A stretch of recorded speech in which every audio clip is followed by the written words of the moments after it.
yo, it's your boy YD, the Overtime Ambassador, representing For Life, Fam Goon family. You heard me? And it's your boy Vito No Shake Dot, the Porch Hustler. Hey, we jumping off the porch with Dirty Glove Bastard. You heard me? Atlanta, what it do? Go get that album. Against All Odds on all platforms. You heard me?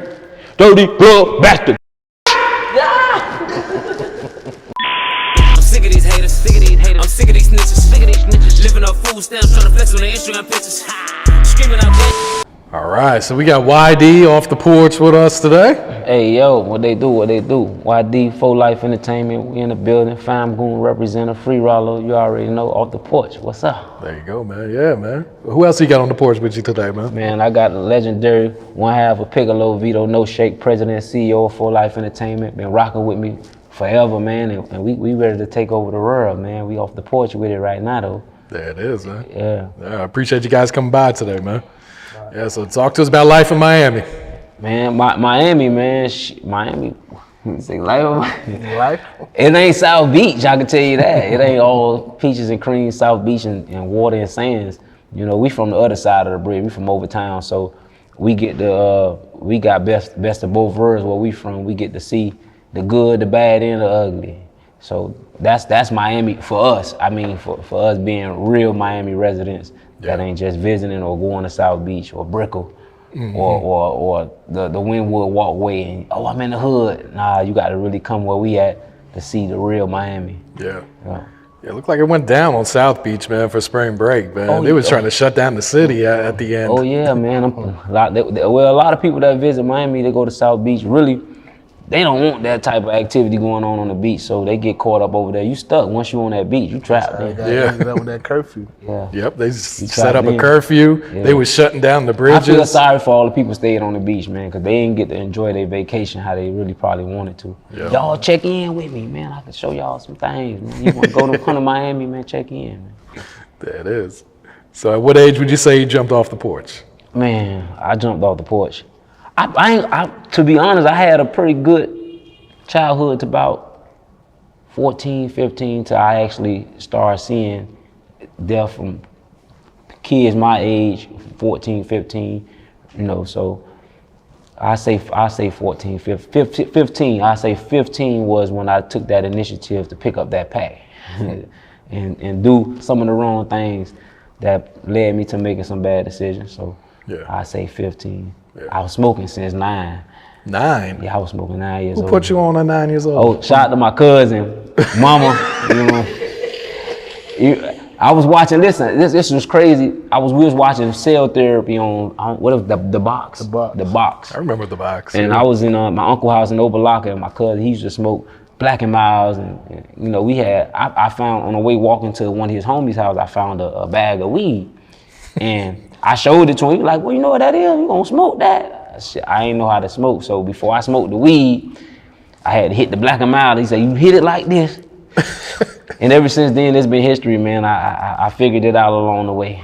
I snuck and smoked as I got older, and you know, the brown paper bag game, yeah, that's how I first tried to roll. You had a whole head rush. Yeah, I've had a whole head rush. And I smoked right on the porch. My grandma, the screen was open.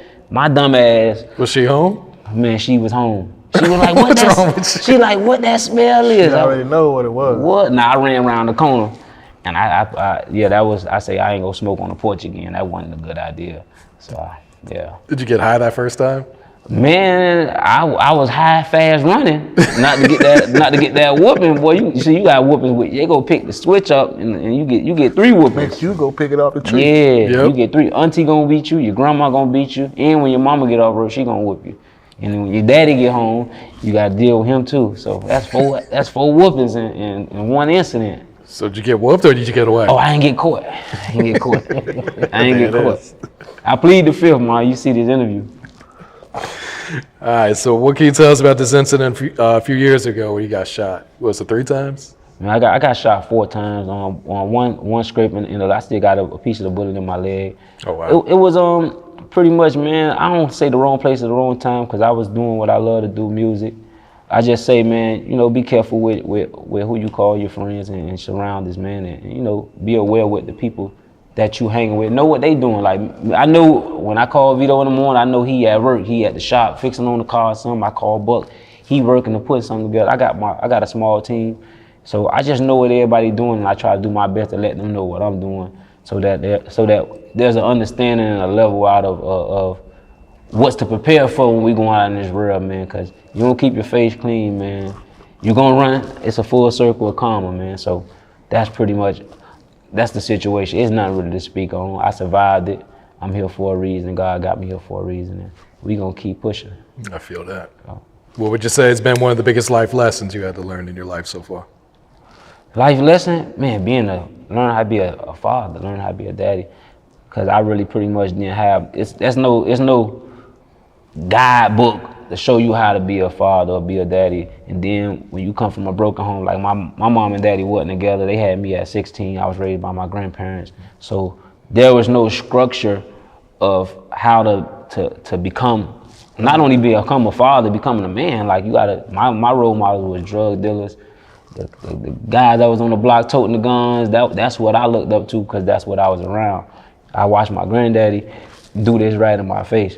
Rest in peace to my granddaddy. But a lot of things was showed to me I really wasn't supposed to see, but that's life. You know, I had to adjust and figure it out. I feel that, man. All right, so you've been rapping for a minute, man. What had inspired you at first to pick it up? What inspired me? To be honest, man, I ain't gonna lie. When Piccolo was riding around, they was riding in my neighborhood. This was like 90, when y'all had to take, when y'all dropped Big Money Ball. 92, 92, 93. That was pretty much the birth of 4 Life, kind of like the beginning of, before my time. So I was on the basketball court.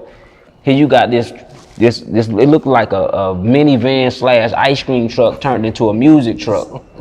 And they ride by playing the music. With the bugle, the microphone. Yeah, they had the Big Money Baller, that's what they call us. So they ride, I'm playing basketball, I'm hooping, but I hear this music. I'm like, man, that's it. This from my neighborhood. And I see they on the court, they like, yo, y'all get this new Piccolo. They throwing the tapes out, the van, giving it to the whole community. So everybody got the music. Remember, see, we ain't see this until Jeezy came back out and he was flooding the streets with mixtapes. Well, Piccolo did this like in the 90s. So this was my first time seeing a real rap group, a real rap artist out there promoting themselves and like chasing the dream. I'm like, man, that's cool. Then they had the instrumental on there. They had the Big Money Ballers, the dirty version, the clean version, instrumental. And ever since I got that instrumental, I wanted to be a rapper. I wanted to be a rapper, yeah. When did you start to take it serious and figure out, this is what I'm going to invest my money and my time into? Truthfully, man, I didn't take it serious as I should, pretty much until, because it was like a phase, man. Like here you go, 18, 19, boom. As soon as you start rapping, 20, you link up with Vito. Now you got songs with Yo Gotti. You got songs with all. It happened so fast. Like I became a star before I knew what being a star was. I didn't know how to accept, because I was straight from the streets. So I'm coming from the club, throwing 30, 40,000 in the club, around all the money, and then I'm going back to the block, so where I didn't really supposed to be. So I didn't really understand how to accept it. So I'm gonna say around the time when I left college, and I realized, man, I ain't going back to school. I don't want to know how the square root of a square of a triangle, man. Forget that. I'm finna be a rapper. And coach told me I couldn't play ball. Coach said I was too short. He didn't have enough. I went to Mississippi for school. When I didn't make that semester, when I couldn't pay for school no more, I came back to Miami. This was like 2007.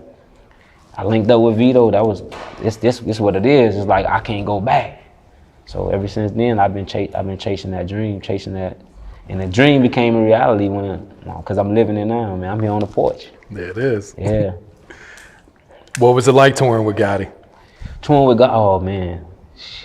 Touring with Gotti, man. That was one of the most yeah, man. We did our best, because Gotti had like 30 cities, and we had our van, and Gotti was going from Tampa, then he go Tampa to Texas. We like, damn, God, I'm gonna get to Tampa to Texas. That's when I realized I gotta get me some more. We gotta get us some more money. We gotta get us some more, because we couldn't stay on a tour as long as we could. We did like 8 cities. but we couldn't stay on the tour because we had to get room, we had to travel. We was following his big old what he had. He had a tour bus. Yeah. We was following his tour bus, going to the different cities. Appreciate Gotti, man, just for giving me that platform, man. That's the most I could ask for, man. And Ian dropping that verse for me. Gotti did 2 verses for me. Yeah. So it was just a honor, man, to be a part of his legacy. Now he's one of the biggest moguls, not only an artist, but businessman in the industry right now. So it's a good thing that we kept our faith. Gotti, what's happening? You heard? What's happening? We still moving, baby. We still got them Chevys too. You need to come down and rent them out. You ain't got to drive your car down to Miami no more, baby. We got a fleet on. You heard? Yeah, talk to us about that Money Trees record with Gotti and Rick Ross. Man, that was one of my first actual singles that Vito actually pushed me out to the real. We got Ross on the song as well. So I was just a fresh kid on the block, man. They had Vito brought out. We had the makeup artists. We had like 30 girls. They gave me the opportunity to pick. I had to pick girls. Some of the girls I was disappointed in because they was like the girls weren't taking no for an answer. Like I don't pick who I pick, and they was just still sneaking in the shot. So it was like, man, that was a real good experience, man. I had my family. Everybody was on set. My phone was ringing. That's the first time I realized, like, yo, like it's serious. I ain't know people had my number. Was calling me like, you got this? Yo, you at where the video shoot at? You got Gotti? Where you at? Where you at? I think it was MySpace at the time and Facebook. Facebook, Instagram one now. Yeah, it was Facebook. Yeah. I don't know how people got my number, man. They was calling me. People was looking for the Twitter. Hey, that's when I realized, man, like, yo, I'm in a position to kind of change what's going on around me for the better. Yeah. So a lot of people was really looking up to me and depending on me to make it. So that what that feeling was like with that video. That was like, I'm here, but the work wasn't. If I knew now, that was just the beginning. Yeah. That was just the beginning. Mm-hmm. Yeah. So how did this new situation with Ralo come about? Oh, Ralo, man. To be honest, I first met Ralo through his music because he was being promoted. My DJ Miami was promoting him, DJ Win. This is just like deja vu because we was promoting myself. I was on my promotional tour and Miami was also promoting Ralo. So now that we came about, I met Ralo's sister in the streets. I can't tell you exactly how I met her, but I met her.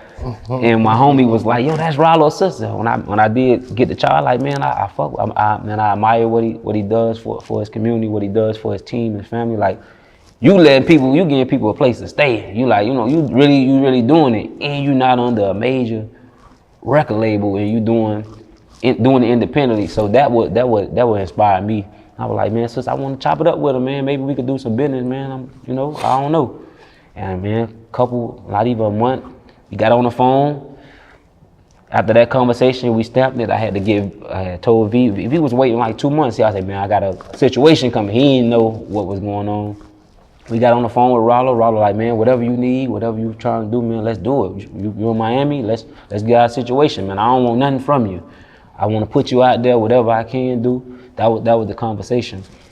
And man, we locked in. We got an agreement going. Unfortunately, like bro locked up right now, so I really can't expect him to do as much as he will and can do if he was out here. I just really want him to get out first. Mm-hmm. And we gonna continue doing what we do to push the fan going for life movement. And everything is on the up, man, because Ralo see what's going on. We got the whole Ox all in Atlanta. They supporting the movement. We visited Pakistan, met with the family, man. Okay. All peace to Allah, man. Assalamu alaikum. Lam. Yeah. I feel you on that. Yeah, man. So For Life, man, talk to us about that. Man, For Life, man, it's the empire, man. Like I said, he birthed For Life, man. It was just me coming from over town. I always wanted to be a part of something from my city, like the Slip and Slide, the Po' Boys. All these was major independent labels in my city. So what's better than to be with Piccolo from over town, For Life Entertainment, a label that's from my neighborhood. Like I like, man, cuz, man. And I could have went, man, I done been offered all type of deals, man, from different situations, but I always felt home at For Life because it was like, man, cuz, we family, baby. Like, man, till the wheels fall off, man. We might not got what Diddy got, but I mean, we gonna get there, you know. So that's how I always felt. I looked at him. This was my baby. This was my Slim, and I was Weezy. You know, that's how I compared it. You know, we the new Cash Money. Goddamn it, we don't got Juvie, we ain't got Turk, we ain't got no Hot Boys. It's Weezy, and that's how we took on, man. It's been Birdman and Weezy ever since, and Vito No Shake and YD, and that's how we took on the world, man. For life, we built a small team around. We got my brother Buck, DJ Miami. We got a new artist coming on the label Royal. You know, we got some major things coming along board, man. I see you guys working, man. All right, talk to us about this new project, Against All Odds. Against All Odds, man. To me, man, I think I got the hardest album in the streets right now, due to the fact that the music on the album covers a lot of bases from the East Coast, the West Coast, the South. I give you more than just Miami and Florida artists. So most people, when they hear like, where you from Miami, they gonna expect the Miami. You know, we have our sound. I'm just different. I'm a whole nother human. I think I'm an X-Man at times, cause my music just different, man. I don't sound like, I mean, salute the Ball Greasies, the Mike Smiths, the Lil Dreads, all these are my peers. These are the guys that I grew with in the music industry in Miami, on the Miami scene. So I'm just different, man, and everybody respect me for being different. I'm a lyricist. My music has content. And I paint my pictures another way from just being a Miami, Florida artist. That's it. Yeah. That's how I feel about my content. I feel you. So what's the single that you pushing off of there? I see you got a bunch of videos out right now. Oh man, Sick of It, produced by Cali Smooth. Rest in peace to Cali Smooth, man. That's the producer, man, on the record he passed a few months ago. Sick of It is a record, man, just being sick of all the bull that goes on in the world, the industry, the fake, the flaws. Like I just like to be around genuine people now, man. Like Win ain't changed, Miami ain't changed, Vito ain't changed. So when you see people outgrow being real, now you got a problem. Like you could grow and be successful. You could blossom, but be real. You know what I'm saying? Don't forget, like when you was down bad, bro, I opened my door to you, you slept on my couch, you feel me? You came to my mama crib, you ate at my mama house, you feel me? She gave you Kool-Aid, bro. We won't get everybody Kool-Aid. You feel me? Like, people really forget at times where they come from, man, and I just never been that type. I like to be around those type of people that just got genuine love for you, man, regardless to what situation you're in. We all go through things, we all human, we all perfect people in our own ways. So that Sick of It is just sick of it, man. And I'm sick of it. That record calls out a lot from men to the women to all aspects of the game of being sick of everything. That's that record right there. All the imposters. All the imposters. Yeah. Yeah. And what can you tell us about the song Young Kings that's on there too? Oh, Young King, that's one of those records on my album, man. I really wanted to talk to the younger generation. Just to not glorify, like my life is my life. Jeezy life is Jeezy life. You know, Jeezy did that. Plies, like a lot of people listen to music and they actually take the music to another level. And like I know guys that really did drills off listening to Plies or did drills off listening to Chief Keef. Yeah, running off on the plug. Like the music, they really believe it, but this is entertainment. So I wanted to just kind of like, man, a lot of the stuff that they actually look up to and glorify, them characters, they dressed up. They grab them from the basement of their crib. They ain't never been outside. They never had a fight. They never had an encounterment or had to compromise a situation of just real life. Like a lot of these kids are picking up guns, shoot them up, bang bang. So I wanted to change the aspect of don't glorify the music. Don't glorify what I've been through. Take your situation and become something. Don't be a statistic. Don't say I want to be a. Cause I was blind once. I'm finna be I'm Frank Lucas out this. I'm finna be, you heard me? That was mine, cause I ain't see no other way. I really didn't see me making it to the pros at a certain point in my life. After I went to all these training camps to play basketball, AAU. I done shot all these jumpers, ran all these hills, to realize like that's not my purpose. So when you find out your real purpose, your niche, what God put you here for, it's more than following somebody else. You got to find who you are, man, and be who you are, and become a better man that you can. You ain't got to be like your daddy. Your daddy is a whole nother human being. Surpass what he is. I always tell Vito, man, this is how cats come by. Vito, I want to be just like you. Nah, be better than me. Be like me. Be better than me, man. Do something different from me.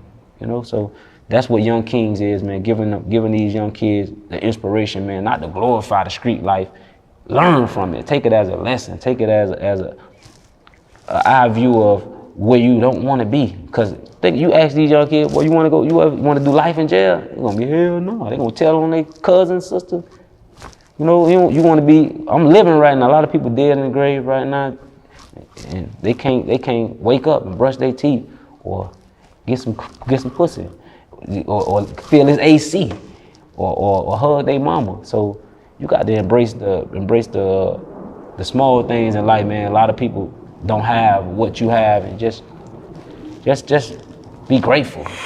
Be grateful. Young Kings is that song right there, man. Inspirational for the young kings and young queens out there to grow and become that, own that, you know, because that's what we are. All of us in here, young kings and queens, and we got to own up to that, man, and surpass that, break that cycle. Yeah. So. And salute to you for your foundation too, man. What can you tell us about that? Man, right now it's really in the making. Right now, I'm working with Pretty Brat Foundation. We got AYO. That's a foundation allowing youth opportunities. We definitely want to mold our communities in a better direction. Our young women, you know, to a higher standard of thinking. And so the nonprofit organization is giving back to our communities, giving them life, giving them love, giving them hope. Because people wake up in the morning, man, they don't know what they're going to eat. They don't know where they're going. They don't know where they're going to be. Not 5 years from now, 5 minutes from now. You know, I used to be like 5 minutes, it could be a shootout. I'm sitting right here on this block, on this porch. In 5 minutes, not let alone 5 seconds, your whole life could change or your whole life could end. So with the nonprofit organizations, what I want to do is reach out to mostly the youth, use my music platforms to give them another outlet, man. You don't see kids playing football on the streets no more. You don't see hopscotch, girls playing hopscotch or double dutch. You don't see none of that no more. They on the phones, they playing games, they twerking. That's what we raising. So we can't point the finger and blame the older generation no more. We got to look at ourselves now and make that change. So that's what the nonprofit organizations that we're building. That's what we aiming to accomplish, man. You might can't change everybody's life, but if you could change one, two, at least one, if you could inspire one, man, you did a great job. So, that's real right there, man. All right, so Santa comes to town every Christmas. We're gonna, but we got to load back up. We do a lot of things, man. Toy giveaways, book bag giveaways, back to school, and there's a lot of these things wasn't turkey giveaways. This is not really no sponsorships. We came out of pocket. We got small black-owned businesses in our community that really gave out their pocket to their community, man. And now the sky's the limit, man. We learning more things about how to get money from grants, sponsorships, and get grants from, you know, we learning, we growing. I got people around me, we working in that area, man. So look forward to doing some things in Atlanta, man. With Off the Porch, we could probably come together and do some book bag giveaways or something we could do for the community, the homeless, anybody in need, man. Salute to you for that, man. Hell yeah. All right, so you've been doing some acting too, man. How'd you get into that? Yes, sir, man. Man, I've been acting all my life. Yeah, man. Police come to the door. You seen somebody running here? Nah, I ain't seen nobody running here, man. That's my daddy. I ain't telling on him. I had to act, oh man, get out of trouble. So it's pretty much it was already in me, being the class clown. So I did drama. A lot of people know I did drama in school. I did drama outside of school, and it just became another form of art that I really love doing, where I could not so much be yourself, because you have to become the character, but I can be free. I can be free and have no judgments of becoming that character. Like I'm in the studio, you have nobody in there to tell you that shit fucked up until it come out, Vito be like, nah, that ain't it. Or, you know, but other than that, when you in there, you free. You create what you want to create. And shit, out of 10 of them, you get one good one, that could change your life. So with the movies, it's the same thing, man. Just exploiting another side of my character, another side of my personality. I love it. RealGoons.com. Oh, we got RealGoons.com. I was starting in with Gunplay. Shout out to Gunplay, man. Florida Film House, Marco. I got one Fadeaway movie out right now. You can go stream that. I'm on City of War, produced by Vincent Escobar and Kodak Black. I'm on that web series.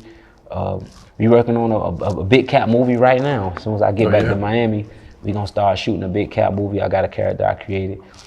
We gonna film a movie. Vito got a tire shop. We got a few movies before this year out. You gonna see a couple movies coming from us independently. Yeah.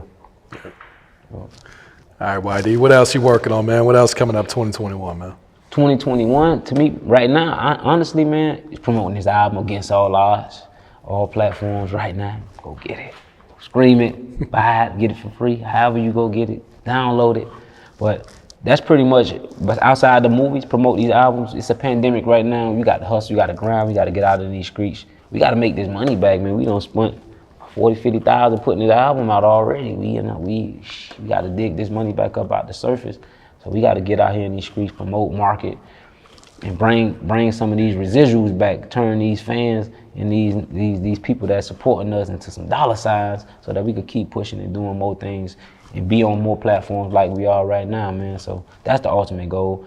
Taking this worldwide. I'm going to Jamaica this year, Puerto Rico this year, getting these passports, put some stamps on them. I got a record in the UK bumping right now, so I just got to get out here and grind, get these feet back wet.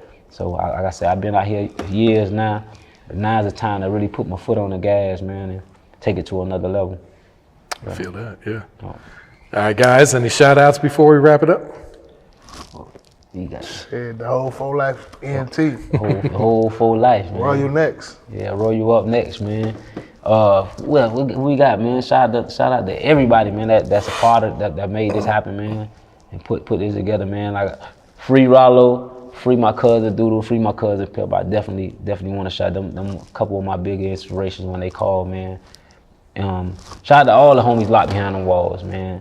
That's what we do it for. My daughter, my kids, Vito kids, everybody got kids, man. We got a whole tribe that we doing this for. So at the end of the day, man, shout out to them, man. Y'all keep pushing us, keep waking up, inspire us to keep doing what we doing. Team for life. Team for life, man. Foes up, for life entertainment, fam, gone, baby.